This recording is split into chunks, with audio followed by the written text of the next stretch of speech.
Virginia. Yes, ma'am. All right, thank you. You can have a seat. This is cause numbers 25 DCCR 0838 0839, and then there's 21 37809. And you guys are just gonna have to bear with me. I woke up with this, so I didn't smoke 12 packs of cigarettes. I just sound like I did. All right. Mr. Fletcher was previously in court, entered pleas of not true in a motion to revoke probation in the 21 cause number on probation in that case for the second degree felony offense of possession of a controlled substance. And the allegations, give me just a second.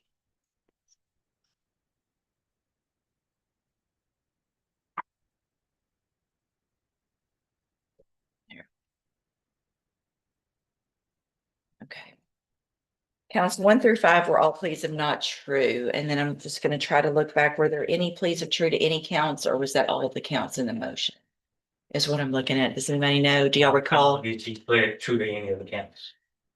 It was, That's right. those are the only, there were 5 counts. Yes, Judge. I'm gonna double check that too. And so we've got count 1 was the new offense of manslaughter.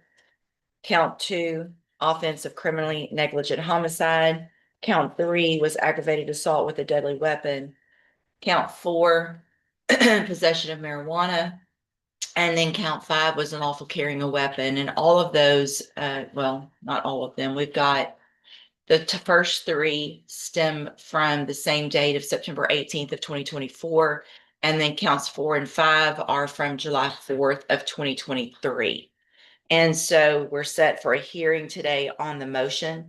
And then once we get through this motion and do today, we'll figure out what to do with the new offenses, but we're going to go on that motion first. I've gotten the updated report from probation. Have you both had an opportunity to review that report? I have a copy of the update. It should have been emailed to you, but I can Stay at the college.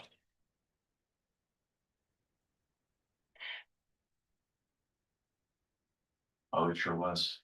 On 1/6, is that what you open? Oh, that's a Johnny's report. I don't have an updated report. it was some time ago. It looks like the day of the report was actually October 24th of 2025. Yeah. November 24th. Looks like November 24th. Date of sentencing was supposed to be November 24th. We were set initially then and then reset it for a special hearing to today, so for witnesses. I'm sorry. You're good. I So don't think I got that. okay. Returns. It's. Can you just come make a copy of mine if you can't find it, please? Okay, thanks. I'll let you take a look at mine, and Miss Warner's going to bring one for you. And there's a letter attached also that was I've made part of it.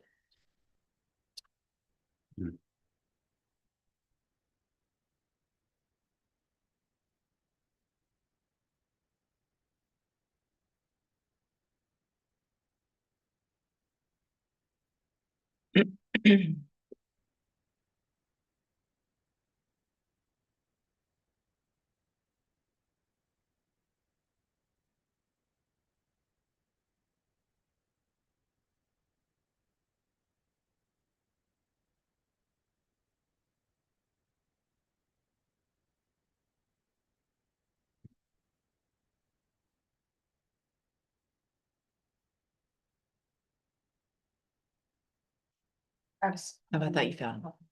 Yeah. Is that the rest of yours? Mhm. It's going to be from the very back. That's us. Not sure. There you go. Mr. Guards, there it is. Either we have a change of lawyer at some point. Maybe so. I think that could be it as well. I'm sorry. No, it's totally fine. I'm just not seeing it. So here we. Okay. Yeah, it's short. I don't think there's anything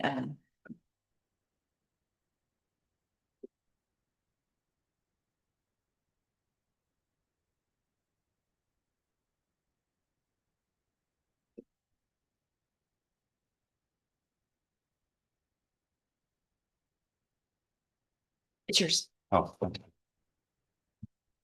right, and so is state ready to proceed? State's ready. Judge. Defense ready? I can be ready. Obviously, I have an objection, shockingly. I want to object at this time, Judge, to a couple of things. One is, I anticipate the state is going to essentially put on a miniature trial for these, alleged new offenses that he currently has a trial setting for, is my understanding. And we, essentially by doing it this way, the state is accomplishing two goals that we object to. And one is, converting him into a convicted felon for the purposes, arguably converting him into a convicted felon for the purposes of an actual trial for which he is presumed innocent. And we want our day in court with a jury. And then secondly, Judge, I object to the nature of how the state has pled this as both a manslaughter and a negligent homicide, because and then an aggravated assault. All three essentially, what this is a car accident case involving a death, certainly, but the way that it is formulated here, it makes it appear that there's multiple deaths for starters, and second, again, our concern, our objection is that we believe those types of offenses, is particularly in this case where there's not an aggravating factor of intoxication or something else about these offenses, that ought to be properly placed in front of a jury. And no offense to this court, obviously I have great relationship and trust in this court, but for his purposes and for his rights, we believe that this ought to properly, those offenses anyway, ought to properly be in front of a jury. And so we're asking for that. That's what I was hired to do, is to present this case to a jury or defend this case in front of a jury. And so we object to the nature of the proceeding here with this type of offense. So let me just, before Mr. Coleman, there's nothing legally that prevents us from doing it this way. We've obviously, some cases we do this way, some cases we allow the cases to go to trial first and then the motion. So Not saying it's a perfect objection, Judge. okay, It's- I just want to make sure there's no legal prohibition from doing it this way. I mean, I'm concerned about, again, obviously, if we went to a jury, Mr. Coleman would be welcome to ask for a lesser included of negligent homicide from a manslaughter indictment, et cetera. But So here- the indictments, I don't disagree that the indictments that have been handed down by the grand jury are for an aggravated assault with a deadly weapon and a manslaughter. There is not an indictment for a criminally negligent homicide.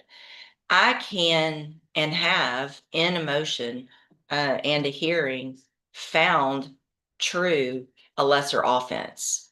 But what I don't think would be fair is for me to be asked to find true both of those offenses, making it look like there were two separate offenses. And so we can handle that a couple of different ways, but it would look like if I were to find count one and count two, I think they're count one and count two, sorry. Yeah, count one and count two are in essence the same offense, just one a lesser offense of the other. So I don't think that's fair and would agree with that. But what I can do, I guess, is if in fact I find either of them true, it would only be one. And then the other I would find not true if I found one true at all. Does that make sense? Yes, Judge. Okay, Understood. okay. So wouldn't want argument, obviously, that they're both true. The aggravated assault with a deadly weapon, is that a different complaining witness? Yeah, that's it. Okay, so that makes sense to have the separate one to me. Yes, Judge. Okay. The other component is, Judge, in the indictment, again, this is part of the stickiness of doing it this way. What the state has alleged in their motion to revoke probation is essentially that he committed this offense of manslaughter, of negligent homicide, and of aggravated assault. Problem is, under the statute 21.15, the state is required to prove with specificity or plead with specificity what it is the nature of the recklessness or the nature of the negligence. And it's my position that certainly the motion to revoke probation does not plead those things with specificity. And so it just makes the conclusory statement. Again, this isn't a possession of cocaine case or something where it's just obvious that what the elements are here. There 21.15 requires proper notice of what the nature of the recklessness and or negligence is in any reckless or negligence case. And that's not done here. Well, the indictment reads, did then and there recklessly cause the death of an individual in the manslaughter one. And then it goes forward to say by operating a motor vehicle, driving 72 miles per hour in a 30-mile-per-hour zone in a residential area at night, and by striking the vehicle. Is that not? In the indictment, it does, but we're not pleading to the indictment here. I'm not trying, again, I'm not trying to be overly difficult. I'm just being my normal difficult self. But to me, it's a problem because the motion to revoke probation that he's pleading to doesn't plead those elements with specificity. So based on what I would say, based on obviously the nature of what the indictments allege, the level of proof obviously isn't the same, but I would anticipate and expect if I'm to find anything true, that the elements, every element of the offense as alleged in the indictment is proven by preponderance of the evidence, not just some random, the elements are the elements. I'm assuming that's what the testimony is going to be. And on that, Judge, Your Honor, I agree. The elements are the elements. What I don't want to be is hamstrung or tied to the indictment in a motion to revoke probation. Well, I think it's only fair that the elements of, the motion alleges manslaughter. So it's just, the law says manslaughter is, and in this case, the indictment says it's what it is. And so you're going to prove what the facts of this case are, you would allegedly. So there's no. I just want to get out in front of any technical argument that Mr. Gertz may make about at the end of the conclusion of the presentation of the evidence and the motion to revoke probation context, that for whatever technical reason, we didn't prove up something alleged in the indictment. That's kind of what I'm trying to head off. So it's obviously a relaxed standard, but I don't see how anyone who's going to come, law enforcement especially, or whatever the allegation is what the allegation is. So I would expect that the allegation, pretty much as alleged in the indictment, is what the facts would be. It's just a different level of proof. Okay, does that make sense? So then just to be clear, and again, I don't think he has to prove each of the manner and means of recklessness. I'm just complaining about the notice in the motion to revoke probation. So the Okay, state but is, you have the indictments, and so you know what the notice is. There's no surprise here. I just making sure Yeah. that's what he's relying on. Okay, thank you. Okay. All right, anything else before we get started?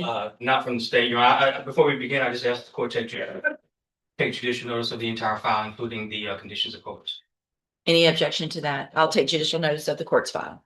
Thank you. Thank you. All right, then any type of opening, Mr. Coleman, you may call your first witness. No opening. State waives its opening at this time. The state calls Miranda Beza.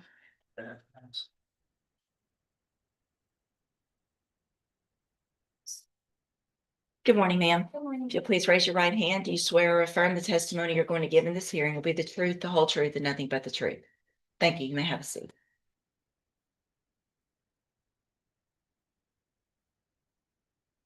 And if you'll just pull that microphone down, make sure you speak loudly and clearly so we can all hear you, okay? Yes.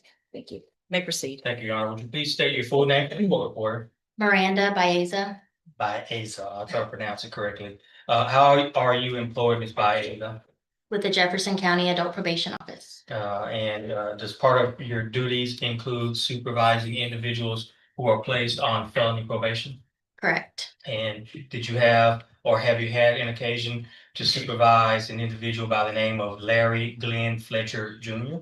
Yes, sir. Do you see Larry Glenn Fletcher Jr. in the courtroom here today? Yes, sir. Could you please point to him and identify him by the article of clothing that he's wearing? He is to my right in the tan clothing. All right, as if the record reflected, the witnesses identified the defendant. The record will so reflect. And just for technical reasons, do you have a date of birth listed for him in your records? I do. What is that date of birth?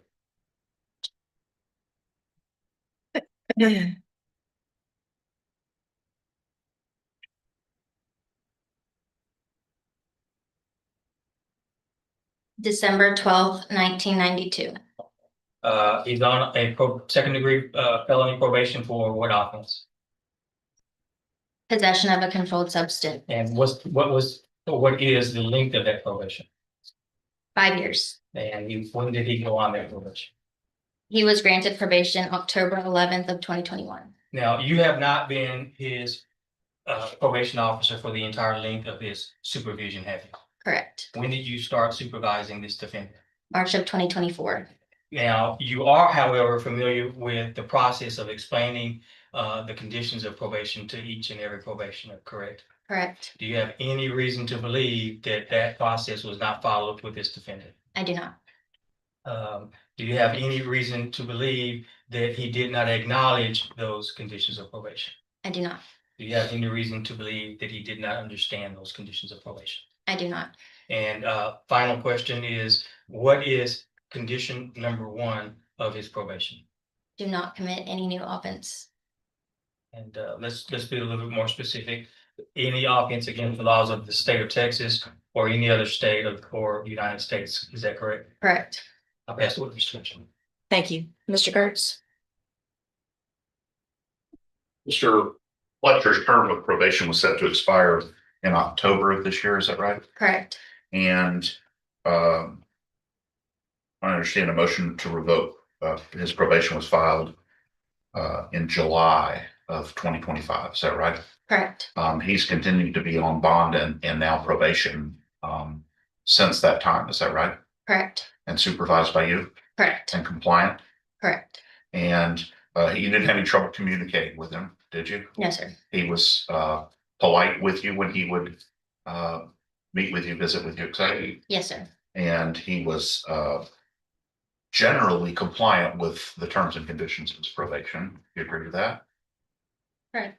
I know he had some issues with marijuana during his time on your probation, but setting aside the new offenses, he was generally a compliant probationer. Do you agree with that? Yes, sir. Pass witness, Judge. I have no further questions for Ms. Baez. The motion be excused, Judge. Any objection? No, Judge. Thank you, ma'am. Your excuse. You may call your next witness. The state calls Officer Jeffrey Busby. Officer Busby.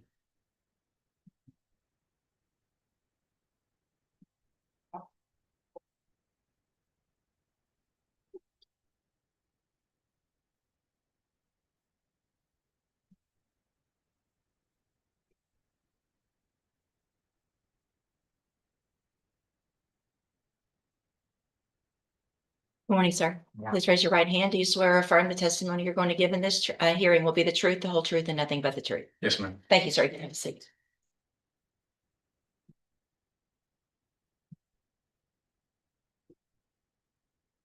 And Detective, if you'll just kind of pull that microphone close so we can all hear you. Thank you.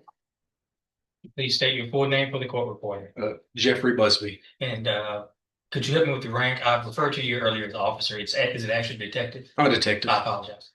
Detective Busby, how are you employed, sir? I'm employed with the City of Beaumont Police Department How long have you been with BPD? since 2014, so it's over 11 years. Very good. I'm sure the court's familiar with you and your background and training. I'm not going to spend any time on that, but I will ask you, back in July, specifically on July the 4th of 2023, as part of your duties, what, if anything, caught your attention at around 7:07 p.m.? So on that particular day, Sergeant Pratt and I were operating as a two-man unit, and we're patrolling. I observed a vehicle with a tinted front windshield that caught my eye, the area of East Tech Service Road and Lucas. And that being clear violation, that's what caught my attention. So eventually I conducted a traffic stop on that vehicle. East Lucas and East Tech Freeway, that's in the city of Beaumont in Jefferson County, Texas, correct? Yes, Once it caught your attention, what, if anything, did you do next? So it was at the intersection. It was going to indicate a turn onto Lucas. I waited for it to make its turn.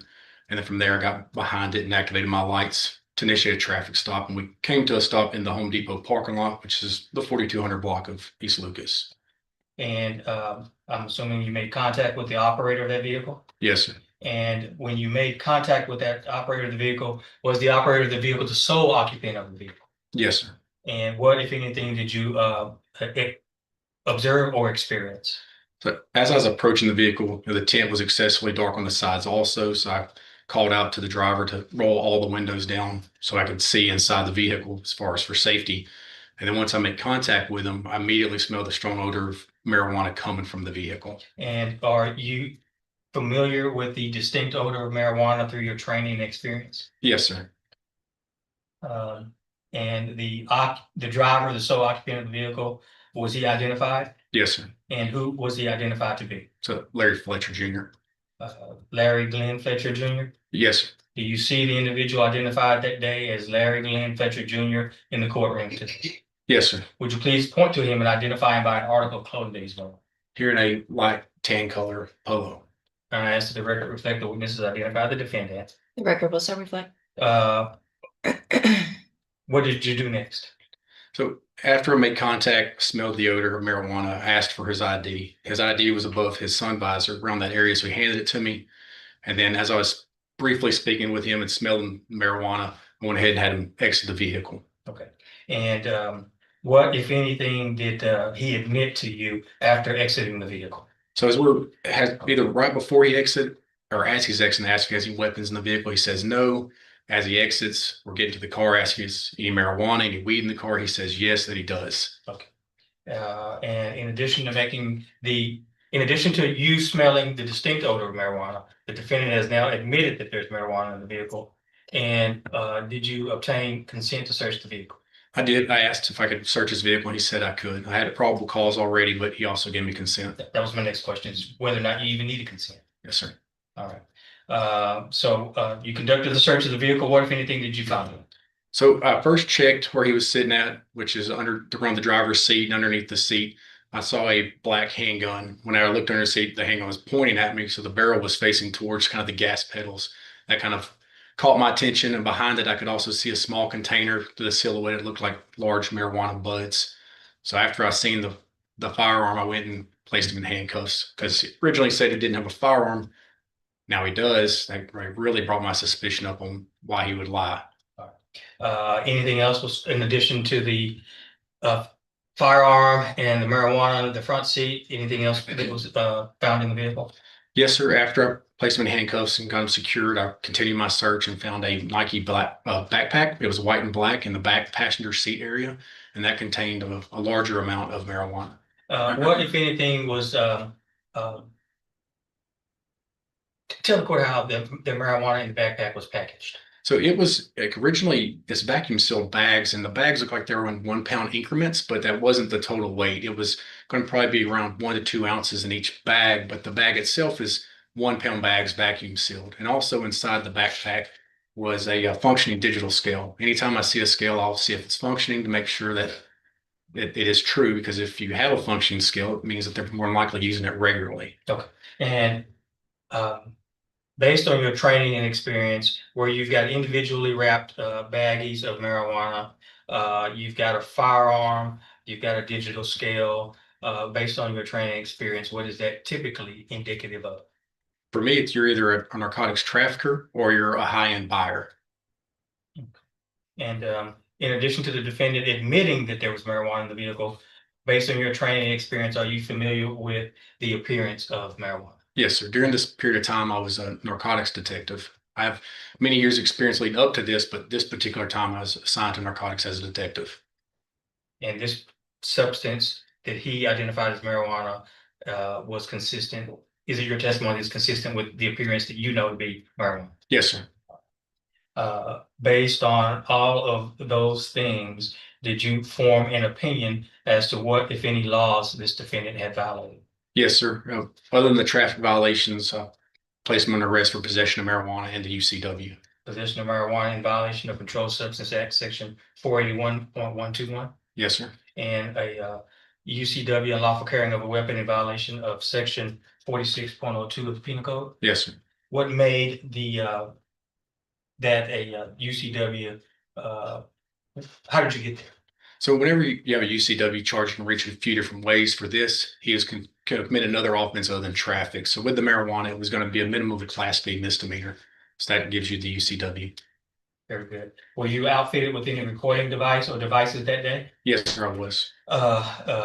That would be in the form of a body worn camera, correct? Yes, sir. As far as you know, was that body worn camera properly operating that day? Yes, sir. You, as the operator of that body worn camera, is certainly capable of properly operating it, right? Yes, sir. Was this encounter between you and the defendant captured on your body worn camera? Yes, sir. May I approach the witness, Judge? Yes, sir.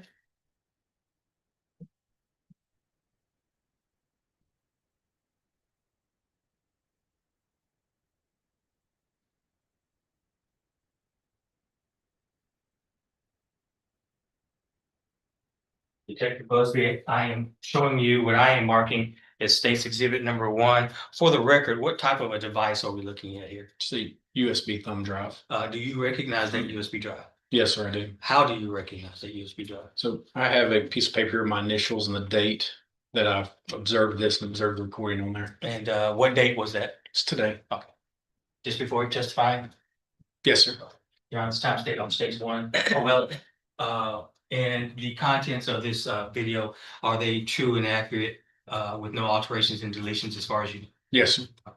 Officer states 1, Judge, tenured to defense counsel for his inspection.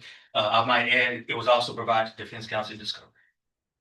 Judge, we have no objection to the video itself. So states 1, no objection. States one, no. Okay, it's admitted. And let me be clear, Judge, if this were a trial, we might be having a motion to suppress hearing about the tent issue. Obviously, I'm going to argue that later. So I'm not objecting because the court gets to look at everything anyway. Sure. So I'm doing that strategically so we don't sit here and waste time with that. Thank you. Just so the record is clear that I'm aware of that problem and we'll address it at an appropriate time. Thank you. All right, Thank you. it's admitted. Thank you. Permission to publish, Judge? Yes, sir.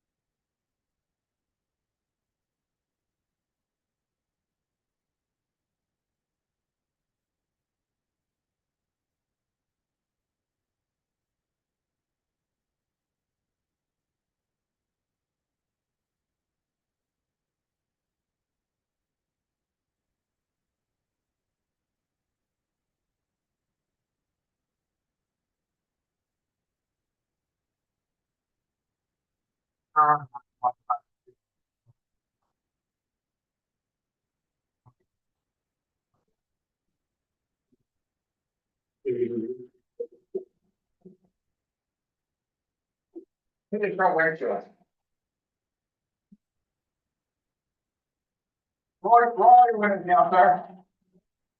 Roll all your windows down. Thank you. Do the other side too. And also most of them up always drive black and real fast. Did you reach this?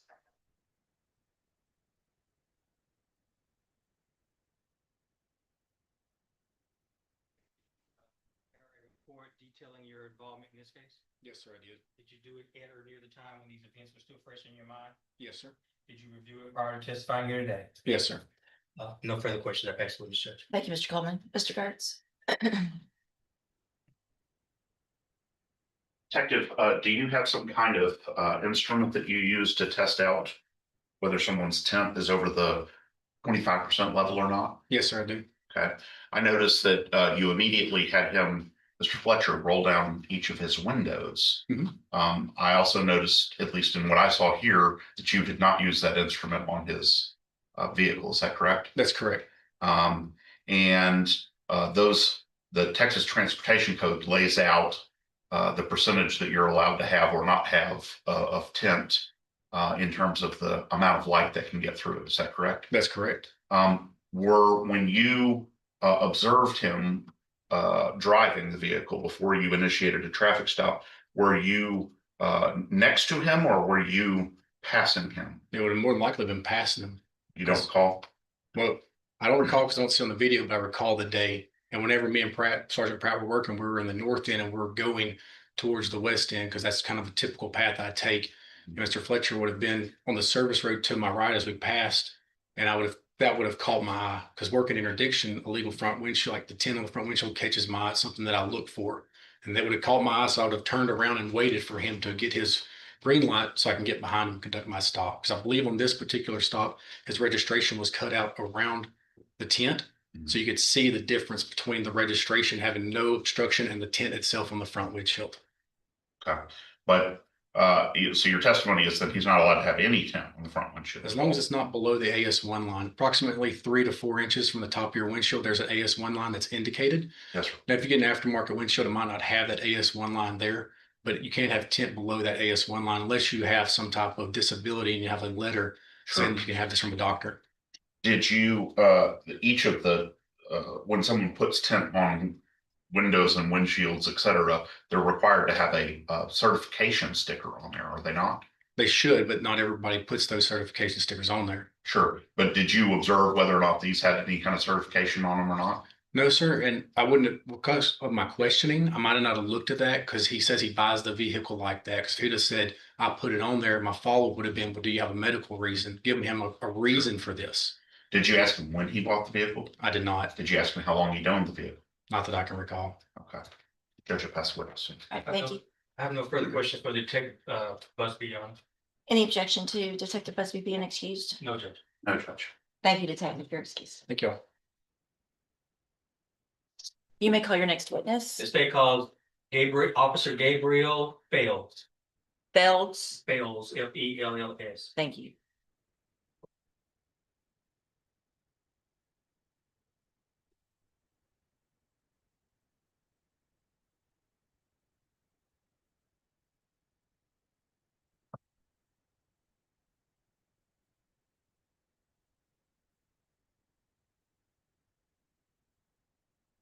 Good morning, sir. Morning. If you'll please raise your right hand. Do you swear or affirm the testimony you're giving in this hearing will be the truth, the whole truth, and nothing but the truth? I do. Thank you, sir. You can have a seat.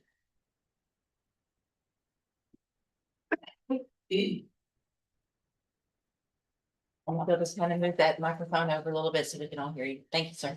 You may proceed. Thank you, Your Honor. Good morning. Would you please state your full name for the court reporter? Officer Gabriel Fells. And Officer Fales, if I can get you to speak up a little louder, I want to make sure that everybody has a chance, especially the judge, to hear you. How are you employed, Officer Fales? How am I employed? Yes, what do you do for a living? I'm a police officer in the city of Beaumont. How long have you been with BPD? 8 years. And your duties, what do they include? Patrol, so answer calls for service. I'm an FTO, so I train rookies. And I'm I'm gonna on ask you SWAT. to speak up a little bit. I'm sorry. And I'm also on the SWAT team. Thank you. Were you working on September the 18th of 2024? Yes, I was. And at around 8:30 p.m., what, if any, dispatch did you receive? I got dispatched to a major traffic accident. And was the location given? It was. Do you need to look at did you bring a copy of your report with I you? did not bring a copy of my report. Well, this has happened quite some time ago. Would it help to refresh your recollection if you were able to refer to your report during your testimony? That would be great. Now, of course, the witness. You may. Yeah, just at any time, feel free to look at this. What was that location? Brooklyn and Grant And that would be in the city of Beaumont. City of Beaumont, and is that in Jefferson County, Texas? Yes, it is. All right, and when you arrived, what, if any, observations did you make? When I arrived, I saw a white Cadillac in the middle of the road, front end damage, and then a Honda in like the little grassy area. I believe it was in the grassy area, with side damage, driver's side damage. Okay. And were there, first with the Cadillac, was there anyone in the Cadillac when you arrived on scene? If you recall. I don't recall. I mean, I did watch my video before I came in here, but I don't think there was anybody in that car. All right. I think he was sitting on the side. Okay. What about the Honda? Where was it occupied? It was occupied by two people. Black male driver, if you remember? That's a. I don't remember. I'm sorry. All right. Would it help? Take a look at the report, see if it's in your report.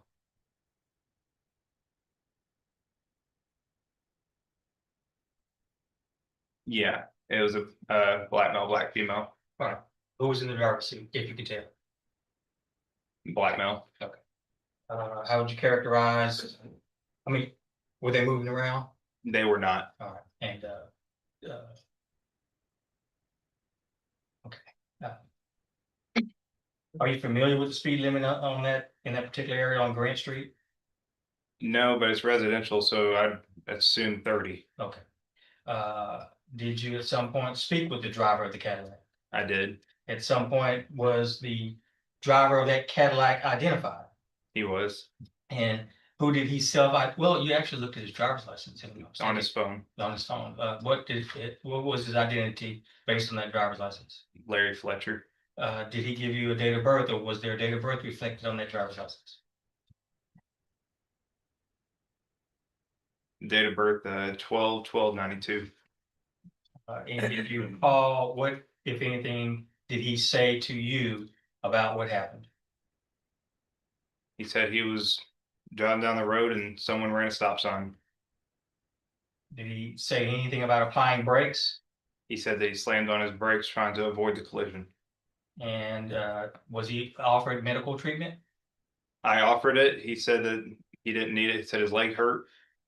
But he felt the other occupants of the Honda needed it more. In fact, were they extricated by Beaumont Fire and Rescue? Yeah, they were. And were they transported to St. Elizabeth Hospital? To my knowledge, yes.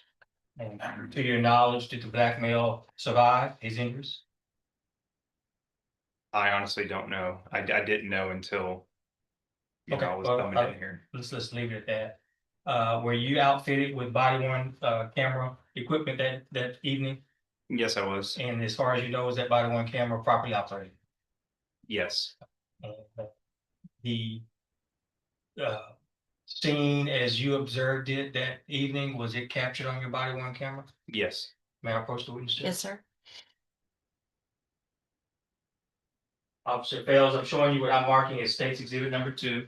I'll ask you first for the record to identify what kind of a device are we looking The USB. for. Do you recognize this USB?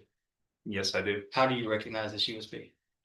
Because that's what I watched my video on. And are these your initials? Yes, they are. And when did you watch this video? Today. Before you came in to testify? Okay. And is it a true and accurate copy as far as you can tell with no alterations or deletions? Yes. All right. Now, at this time, State Officer States 2, tenure to defense counsel, was also provided any discoveries. We have no objection, Judge. States two is admitted. Permission to publish, Judge. Yes, sir.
What's going on there, officer?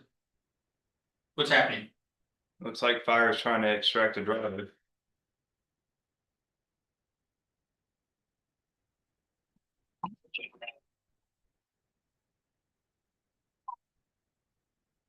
Anybody speak like that? And there's the decision that changes everything. Judge West refuses to make a final finding on manslaughter, criminally negligent homicide, or aggravated assault based solely on this abbreviated hearing. Instead, she wants the conflicting evidence tested at trial, where a jury can decide what actually happened. The speed, the stop sign, the crash data, and the question of causation are all still on the table. So after all that testimony, the courtroom doesn't get a final answer, it gets a much bigger question. When 72 miles per hour meets a 30 mile per hour residential zone, who ultimately bears legal responsibility for the tragedy?